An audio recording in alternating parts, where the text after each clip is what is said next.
የኢየሱስ ስጋ የኛው አይነት ስጋ በነገራችን እኛ ውድቀትን ከግሎሪ ማነስ ማለት ከእግዚአብሔር ክብር ሰው ሁሉም ኃጢአትን ሰርቷል የእግዚአብሔርም ክብር ጎሏቸዋል እንላለን እንጂ የሆነ ዲፎርሜሽን ሚውቴሽን ተፈጠረ ብለን አናስብም። ተፈጥሯችን ዲፎርምድ ሆኖ ኃጢአት ራሱ የሚባለው ነገር የሌለበት አይደለም ማለት ኃጢአት it's not a human condition ብለን ማለት ሰው እግዚአብሔር ሲሰራው ከነ ኃጢአት አይደለም የተሰራው ንጹህ ሰው ነው። በቃ ባይወድቅ ኖሮ የእግዚአብሔር ቤስት ስራዎች ነን ብለን ነው የምንጀምረው። ባይዘው ገና ወደፊት አይደለም ክርስቶስን የምንመስለው ገና ስንፈጠር ክራይስትን መስለን ነው የተፈጠርነው። የሰው ልጆች እግዚአብሔርን መስለው ነው የተሰሩት ብለን ነው ምናምን።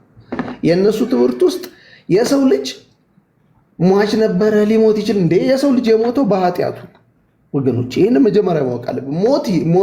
ሟች አልነበረ ለምን ይሞታል? እግዚአብሔር ምንድን ነው ያለው? መልካም ነው አለና ሰውን ከሰራ በኋላ በበላህ ጊዜ ሞትን ትሞታለህ እንጂ ሞት የሚስማማው ምናምን እየተባለ እንደዚህ የታገላለጽ በጣም ፕሪሚቲቭ በጣም ከቅዱሳት መጽሐፍት አስተምሮት ጋር ስታያስተውት በጣም የሚያስቅ ነው። በዌስት ቴዎሎጂ ውስጥ ከገባችሁ ማለት ነው፣ ዌስተርን ቲንኪንግ ውስጥ ከገባችሁ ገብቷችኋል። we are the best work of God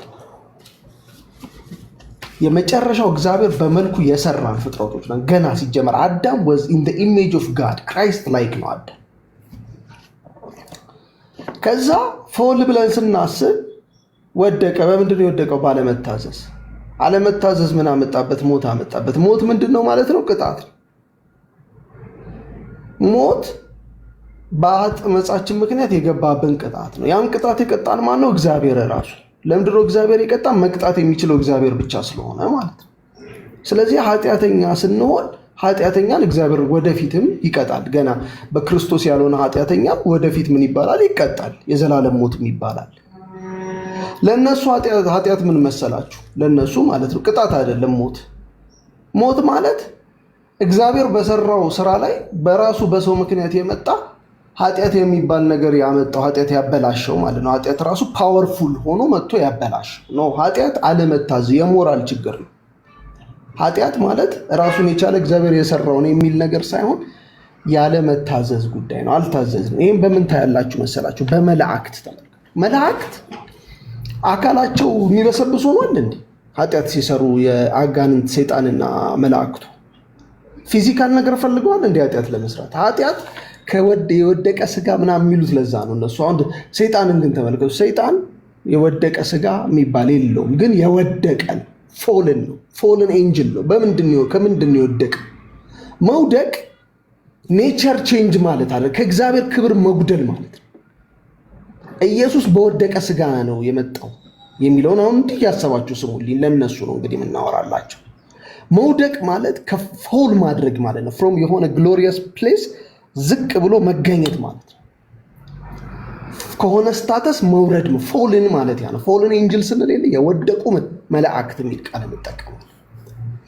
ሰው ሲወድቅ የፋካሊቲ የማንነት ለውጥ ስላመጣ አይደለም የወደቀ ያው ራሱ።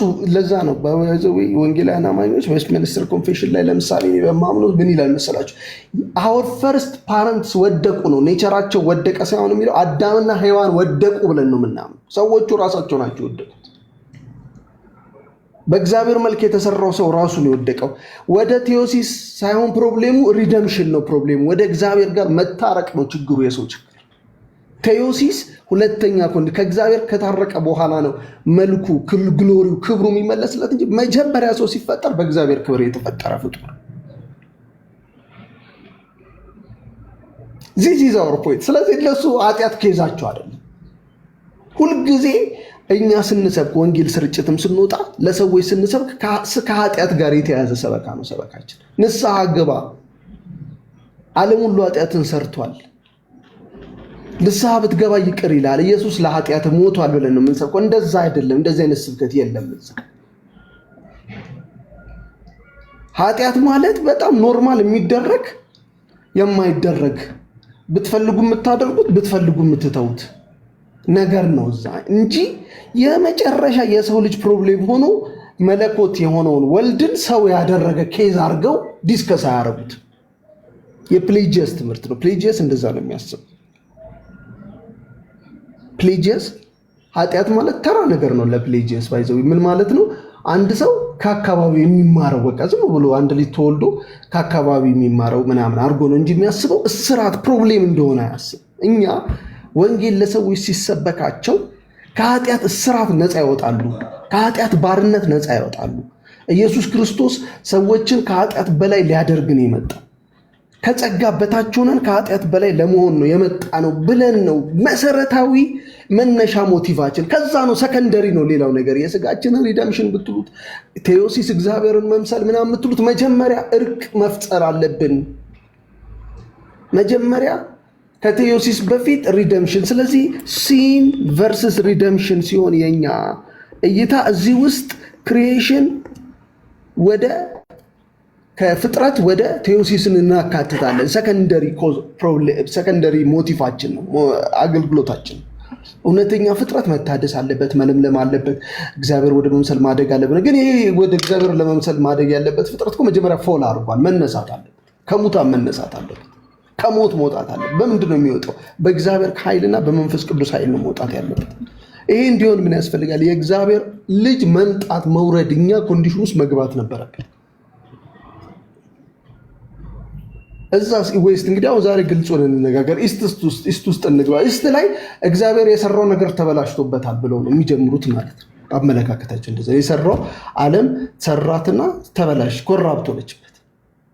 ስትበላሽበት እንዴት አድርጎ እንደሚያስተካክል ልጁን ልኮ የልጁን ስጋ እያበላ ምን በቃ አቀኑ አይደል? የምናወራው እንደዛ ነው። ስለዚህ በዌስት ቲዮሎጂ ውስጥ ኢስት በጣም ገና ኋላ ቀር የዱሮ የጥንት በዛ ላይ ኖት ኦንሊ ዛ ቢብሊካልም አይደለም ኮንሰፕት ኦፍ ሪደምሽን። እስቲ እኔ አንድ ኦርቶዶክሳዊ ወይንም አንድ እንትን መጥቶ አንድ ነገር እስቲ ያስረዳኝ፣ ጽድቅ ምንድን ነው ብላችሁ ጠይቋቸው። እኛ ለምሳሌ ሶላ ፊዴ ስንል ወገኖች፣ ሶላ ፊዴ ስንል ኢትስ ዘ ዶክትሪን ኦፍ ጀስቲፊኬሽን ነው የምንለው።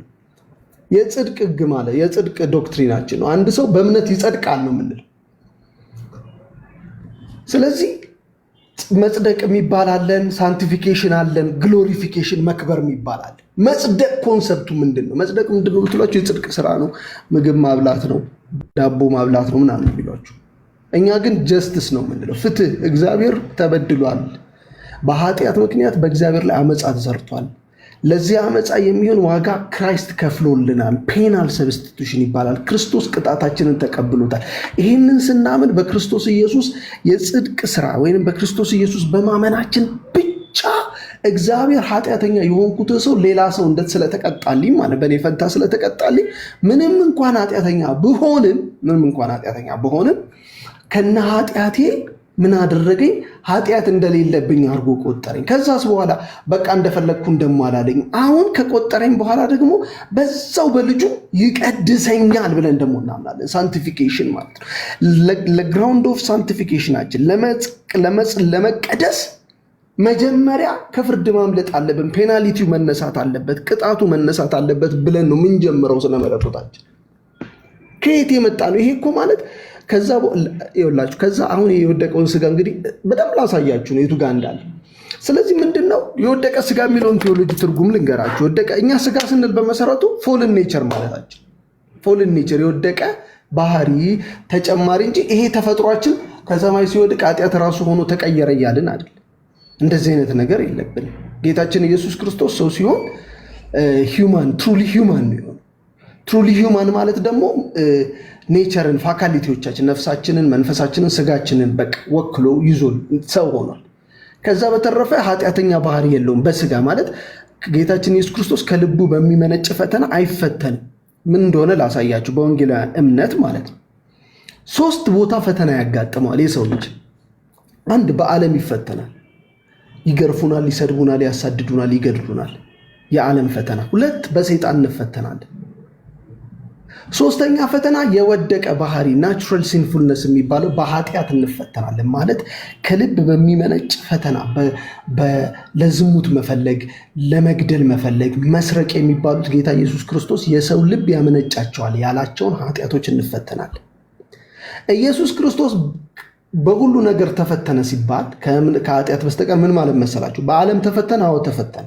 ገና ከመወለዱ ጀምሮ ወደ ግብፅ ሲሰደድ ሲራብ ምን ሲል በዚህ ዓለም ተፈትኗል። ሰው ስለሆነ በሰይጣን ተፈትኗል። ኦፍኮርስ ሰይጣን ፈትኖታል። ልክ አዳምን ሰይጣን እንደፈተነው ኢየሱስንም ፈትኖታል። ኢየሱስ ክርስቶስ ግን በዝሙት ለመመስረቅ በምናምን ፍላጎት በኃጢአት አልተፈተነም። የለውም፣ ይሄ ባህሪ የለውም።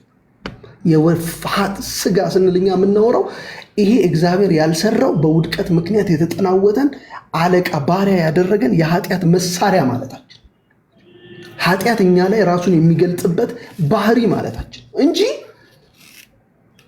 እግዚአብሔር የሰራው ነገር ዲፎርምድ ሆኖ ከልጅ ልጅ እየመጣ በኋላም እንዴት ማርያም እሱ ይኖራታል አይኖራትም የሚል ዲስከሽን ጳውሎስም አላደረገም፣ ጴጥሮስም አላደረገም፣ አጵሎስም አላደረገም። yes of course ማን ነው የጻፈው? ቴዎዶር the problem is spiritual days። መንፈሳዊ በሆነ መልኩ ከእግዚአብሔር ተለይተናል። ሪስቶሬሽን ያስፈልግ። ስፒሪቹዋል ሪስቶሬሽን በኋላ የስጋና ተሐድሶ ቃል አለን፣ ትንሣኤ ሙታን አለን። ስጋችን ቢበሰብስ እንኳን ይነሳል ብለን ነው እንጂ የምናስበው የስጋችን ሁኔታ የወደቀው ስጋ። ይሄ የዌስት የኢስተርን ቴዎሎጂ የኢስተርን ዌስት አላልኳችሁም። ኢስተርን ውስጥ ያለ ከግሪክ ፊሎሶፊ ጋር የተያያዘ ከመብላት ጋር አይታችሁ እንደሆነ ደህንነት ራሱ ሲታሰብ ስጋ ሆኖ ይቀየራል፣ አማናዊ ይሆናል ምናምን አይነት ነገር ነው ትምህርቱ ማለት ነው። በቃ እውነቶችን ስንነጋገር። ስለዚህ እኔ አሁን ስሰማ እኛን ያስቀናል። በእኛ ሳይድ ያለ ሰው እውነተኛ የዌስተርንና ወንጌላዊ ቴዎሎጂ የገባው ሰው ይሁ ይሄ መሆኑ ያስቀዋል። ምክንያቱም እኛ መጀመሪያው አዳም ሲወድቅ ፍርድ ውስጥ ነው ያለው። ከዛ ፍርድ ውስጥ የወጣ ነው በኢየሱስ ክርስቶስ አማካኝነት ነው ብለን እናምናለን።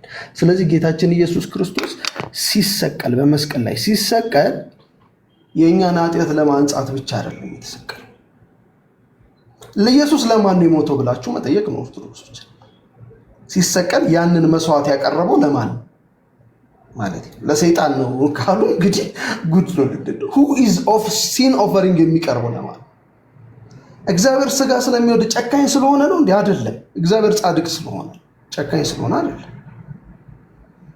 እግዚአብሔር የኃጢአተኛን መስዋዕት እያሸተተ በዛ ስለሚደሰት ነው አይደለም። ጀስትስ ስለሆነ ፍትህ ስለሆነ ነው። ጀስቲፊኬሽን የሚባለው ያ የኃጢአት ዋጋ መከፈል ነበር። የኃጢአት ዋጋ ታዲያ ማን ይክፈል? ሌላ ሰው ቢከፍል ፌር አይሆንም። ራሱ ከፈለልና በቃ እግዚአብሔር ራሱ ከፈለ። ልጁን ልኮ ልጁ ማለት ራሱ ስለሆነ ማለት አንድ አምላክ ስለሆነ ኤሰንሱ አንድ ስለሆነ ራሱ ከፈለ። እግዚአብሔር በከፈለው ውስጥ እግዚአብሔር ለኛው ሲል በተሰዋ መስዋዕት ውስጥ እኛ አሜን ብለን ተቀበል። ያንን ኦፈሪንግ ያደረገው ራሱ ነው። የመስዋዕቱን በግ ራሱ ነው። መስዋዕቱንም የሚሰዋው ራሱ።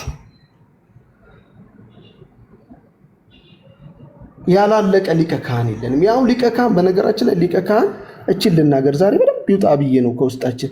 ሊቀ ካህን ስራው ልንገራችሁ። የሊቀ ካህን ስራ ራሱን ኦፈሪንግ ማቅረብ ብቻ አይደል። ምን ያደርጋል መሰላችሁ? ብሮንዝ የሆነ እንትን አለ፣ መሰዊያ አለ። እዛ መሰዊያ ላይ ሄድና የእስራኤል ሊቀ ካህን መሰዊያ ያቀርባል። የበግም ሆነ የምን መስዋዕት ዴይ ኦፍ አቶንመንት ላይ ወይንም በአቶንመንት ጊዜ ያቀርብና ካቀረበበት ከዛ መስዋዕት ላይ ከሰል ይወስድ። ያቀረበበት የመስዋዕቱን የቀረውን እሳት ከዛ ይወስድና የጎልደን የማጠኛል። ይህንን ካልሰራ ሊቀ ካህናት ማጠኛው ላይ ይሄድና እጣን ያደርግበታልና ያጥናል። እጣኑ አይቋረጥም። ባይዘው ዓመቱ ሙሉ እስከ ዓመቱ ቤተ መቅደስ ውስጥ በቶበርናክል ውስጥ ይሆናል፣ በማደሪያው ድንኳን ውስጥ ይሆናል። ተመልከቱኝ። ይሄ ትልቅ ነገር ነው የሊቀ ካህን ስራ። የእኛ ሊቀ ካህን ራሱን መስዋዕት አድርጎ አቅርቦል ካቀረበ በኋላ እዛ ጋር አላቆምም ነው የምንለው በዕብራውያን 8 መሰረት። ከዛ መስዋዕት ጋር በተያያዘ መልኩ የማይቋረጥ እጣን በብሉይ ኪዳን እንደነበረ ይቀርብ እንደነበረ በማጠኛው ላይ ዛሬም የማይቋረጥ የሊቀ ክህንነት ምልጃ አለ ብለን እናምናለን። ከዛው ከመነሻው ግን ተመልከቱ። እግዚአብሔር ምንድን ያደርገው? በሌላ ሰዓት በሌላ መስዋዕት አላለም። ከዛ መስዋዕት ከቀረበበት ጋር በተያያዘ እጣኑ እንዳይቋረጣል። እጣን ኢንሰንስ የሚባለው ምልክቱ ፕሬየር ነው፣ የቅዱሳን ጸሎት ማለት ነው። የእስራኤል ሕዝብን ጸሎት የሚያሳይ ነው እጣን ምልክቱ። ስለዚህ እጣኑ ሲያጨስ ሊቀ ካህኑ ሲያጨስ ምን ያደርጋል? ለእስራኤል ሕዝብን ወደ እግዚአብሔር ጸሎት እንዲቀበል እግዚአብሔር ምልክት ነው። አሁን በምንም ቤዝዶን ዋት ነው ያን ዕጣን የሚሰራው ነው። ያ ዕጣን ተቀባይነት የሚያገኘው በተሰዋው መስዋዕት መሰረት። ስለዚህ ጌታችን ኢየሱስ ክርስቶስ በዕብራውያን ምዕራፍ 8 ቁጥር 2 ላይ ወደ ሌላ ላንበበው ክፍሉን በዕብራውያን ምዕራፍ 8 ቁጥር 2 ላይ በግልጽ እንደምንመለከተው ጌታችን ኢየሱስ ክርስቶስ ሲገባ ምን ይላል? እርሱ የመቅደስና የእውነተኛይቱ ድንኳን አገልጋይ ነው፣ እሱም በሰው ሳይሆን በጌታ የተተከለች ናት ይላል። ወደ ጌታ ወደ ተተከለች ወደዛች ድንኳን ሲገባ የእውነተኛይቱ አገልጋይ ሆኖ ሲገባ ራሱን መስዋዕት አድርጎ ከራሱ መስዋዕት ከማድረጉ ጋር የተያያዘውን የቅዱሳኑን ሁሉ በእርሱ በክርስቶስ የሆነውን ሁሉ እግዚአብሔር እንዲቀበለን የሚያደርግበትን የክህንነቱን ሁለቱን ስራ መስርቶልናል። መስቀሉ ጋር ብቻ ሳይሆን ዛሬም በአዲሱ ኪዳን ውስጥ አለልን ብለን እናምናለን። ስለዚህ እኛ ምልጃ ስንል ማርያምን ወይንም ጊዮርጊስን ወይንም ተክለ ሃይማኖትን አማልደኝ ብለን እንደምንጠይቀው ኢየሱስ ክርስቶስን አማልደኝ እያልን ማለታችን አይደል። እኛ ምልጃ ስንል ምን እያልን ነው ካላችሁ፣ እኛ ምልጃ ስንል ጌታችን ኢየሱስ ክርስቶስ በዓርብ ዕለት በሰራው በዛ በመስዋዕት እንደሆነ ከዛው መስዋዕት ጋር ተያይዞ የማይቋረጥ ሊቀ ክህነት እኛን ወክለኝ ብዬ እኔን ሆኖ ሰው በእግዚአብሔር ፊት ቆሞልኛል ማለት ነው። የማይቋረጥ ይሄ በብሉይ ኪዳን የነበረ የሊቀ ክህነት ስራ። ሊቀ ካህን እንትን አብልቶ ብቻ አይሄድም፣ ለዘላለም ከቤተ መቅደሱ የማይጠፋ ዕጣን ያጥናል። ስለዚህ እነሱ ዕጣን የሚያጥኑ ከሆነ ዛሬ ካህናት ተሰብስበው ዕጣን የሚያጥኑ እነሱ ያጥኑ፣ እኛ የሚያጥናለን አጣኛለን፣ ሌላ ዕጣን አንፈልግም። ፋክቱ ይሄ ነው። በቃ አሁን ግልጽ እናውራ ስለተባለ ማለት ነው። ስለዚህ ምንም የምናጥንበት ምክንያት የለም። በቤተ መቅደሱ የሚቀርበውን የሚታጠነውን ኢንሰንስ የሆነውን የቅዱሳኑን ጸሎት የሚያቀርበው ካህኑ ነው፣ ሊቀ ካህኑ ከምን ላይ ወስዶ። ስለዚህ ሁለት ስራ እያልኳችሁ አይደለም። ይላችሁ የሰራው አቶኒንግ ወርክ ሁለት ስራ ማለት አይደለም። የአቶኒንግ ወርክ ወይ የማስተሰሪያ ስራ ሁለቱንም ይይዛል ማለት ነው። ሰክሪፋይንም ይፈልጋል። ከሰክሪፋዩ ጋር ተያይዞ የቅዱሳን ጸሎት ደግሞ መቅረብ አለበት። የቅዱሳኑን ጸሎት ደግሞ የሚያቀርበው ማለት ነው ሊቀ ካህኑ። ኢን ዘ ኔም ኦፍ ጂሰስ ክራይስት ወደ እግዚአብሔር ይቀርባል። ሶ ሂ ኢዝ አወር ሚዲየተር። ከኢየሱስ ክርስቶስ በስተቀር ወደ አብ የምንቀርብበት መንገድ የለም። መካከለኛችን ነው፣ አማላጃችን ነው፣ የጸሎታችን መልስ እሱ እኛን ወክሎ ቆሟል። አሁን በአብ ፊት ስለኛ ይታያል ማለት እንጂ ይወድቃል። እነሱ ገብቶች ምልጃን ትርጉም ከነሱ ወስዳችሁ የምልጃን ትርጉም ከነሱ ወስዳችሁ ለኢየሱስ እንዴት ትሰጣላችሁ? የምልጃ ትርጉም እነሱ ጋር ለቅዱሳን የሚሰጥ ስለት ሁሉ ያለበት ሊሆን ይችላል። አድርስልኝ እባክህ ምናምን ሁሉ ሊሆን ይችላል። እኛ ጋር የለም እሱ ኮንሰፕቱ ራሱ። ስለዚህ ይሄንን ሁሉ ያወራሁላችሁ ወገኖች፣ ይሄን ሁሉ የነገርኳችሁ የኢቫንጀሊካልስ ሆነ ዌስተርን ቴዎሎጂ በጣም ሃይ ሌቭል ነው። በጣም አኮሞዴት አድርጎታል ኦልሬዲ። ይሄ ከስር ያለውን ይሄንን ቴዎሎጂካል ኮንሰፕቶች ይሄ ስጋውን መታደስ፣ መለወጥ፣ መፈወስ ምናምን ይፈውሰው ዘንድ ምናምን የሚባሉ ኮንሰፕቶች በጣም እታች ሁለተኛ ደረጃ። በእውነቴ ነው የምነግራችሁ። በእንትን መንፈስ አይደለም ማናቀው ሆኖ ሳይሆን ፕሮብሌም ሆኖ አይደለም ዲስከስ የሚደረገው። በኦግስቲኒያንስ ቪው ኦፍ ሲን ምናምን ብትሄዱ የዌስተርን ቴዎሎጂዎችን ቲንኪንግ ብትመለከቷቸው የሚጀምሩት የሰው ልጅ ፕሮብሌም ኃጢአት ነው። ፔናል ሰብስቲቱሽን በቃ ሆል ቡኩ ነው የሚያወሩ። ቅዱሳት መጽሐፍትን ሄዳችሁ ማንበብ በደንብ ትችላላችሁ። የበኩሩ ልጅ የሚወክል ዘጸአት 12 ላይ የበኩሩ ልጅ የሚወክል መስዋዕት ይቅረብልን ብለው ማለት ነው። ይህንን ሁሉ ያልኳችሁ ወገኖች ተጎትታችኋል። በጣም ወደ ታች ግራቪቴት ተደርገን የማይሆን ዲስከሽን ውስጥ ገብተናል። ግን በእነሱ ደረጃ ወርደን ስናወራው እየሳቅንም ቢሆን እናወራው በሚል ርዕሱ መጥቷል ዛሬ ማለት። ስለዚህ ኢየሱስ የወደቀ ስጋ ሁሉ ብዬ ስል ራሱ እኔ ማለት ነው ጌታችን ኢየሱስ ክርስቶስን እኛ የምናውቀው ሰው እንደሆነ ከኃጢአት በስተቀር እኛን እንደሚመስል ግሎሪየስ ማለት ሂወዝ ጋድ እንደነበረ አምላክ እንደሆነ አምላክ ሰው እንደሆነ ነው የምናውቀው። ሰውንና ፐርሰኑን እነሱ ስጋችን ወስዱ ፈውሱ አክብሩ። ከዛ በኋላ ምንድነው ከሱ እንማራለን። ይላችሁ የመጨረሻው የአቶንመንት ሞቲቭ ማለት ነው። ብዙ ሞቲቮች አሉት አቶንመንት ውስጥ ማስተሰሪያ ስራ ውስጥ የኃጢአት ፔናልቲን ይቅር ማስባል ቬካሪየስ የሚባለው ሪፕሌስ መደረግ አለ። የመጨረሻው ሞቲቭ ምን እንደሆነ ታውቃላችሁ? የመጨረሻው በአቶንመንት ውስጥ የምናገኘው ሞቲቭ ከኢየሱስ ክርስቶስ የሳክሪፋይስ ህይወት ምን እንማራለን፣ እኛም ለሌሎች ሰዎች በዛ ደረጃ ራሳችንን እንስጥ የሚልም አንደኛው የምንማረው እሱን ሜጀር ያደረገ ክርስቲያኒቲ ነው እዛ ያለ። በነገራችን ማለት ስለ ኃጢአትና ሳይሆን ኢየሱስ ክርስቶስ ተሰቅሏል፣ ለምን እማራለሁ? እኔም እንደዛ ላድርግ። ኢየሱስ ክርስቶስ በምድር ላይ ምን አድርጓል? እኔ ምን እማራለሁ? እኔ እንደ ኢየሱስ ላድርግ የሚባል ትምህርት ነው። የመጨረሻው ሞቲቭ ነው በስነ መለኮት ማለት the primary motive of Christ's death is to save us, not to እሱን እንድንመስለው አይደል። ሴቪየር ነው፣ አዳኝ ነው እንጂ የተላከልን በዋናነት አዳኙን እንድንመስል የተላከ እንዲያሳየን እግዚአብሔርን መምሰል ምን እንደሆነ ከሱ እየተማረን በራሳችን እንድንታገል መሬትና አፈር እየላስን እንድንኖር ትግል ውስጥ እንድንገባ የሚያደርግ ስነ መለኮት የለንም። ሐቁ ይሄ ነው። ስለዚህ ጌታ በረዳን መጠን በጣም እንገፋበታለን። በጣም ገና ፕሪሚቲቭ እንደሆነ እንዲያዩ እንፈልጋለን። ባይዘው እኔ ዛሬ ይህንን ያልኩበት ምክንያት አክብሮት አለኝ ለቤተክርስቲያኒቷ ለሰዎች እዛ ላሉ ሰዎች፣ ግን በቲክቶክ ውስጥ ተነስተው አንዳንድ ወገኖች ከነሱ ሳይድ የሆኑ በጣም ከልክ ያለፈ እንትና አድርገውናል፣ አቢዩዝ እያደረጉን ነው። እና ያንን አቢዩዝ ካደረጉ በቃ አቁንን እናገር ምን እንጂ በጣም ማከብራቸው ሪስፔክት የምናደርጋቸው ባወቁት ደረጃ ልክ ማለት ባንቀበለውም በጣም እንትን ነው ብለን ብናምን ያው ገና ነው ብለን ብናምን ግን በቃ ተቀበለ ያርግ መብቱ ነው።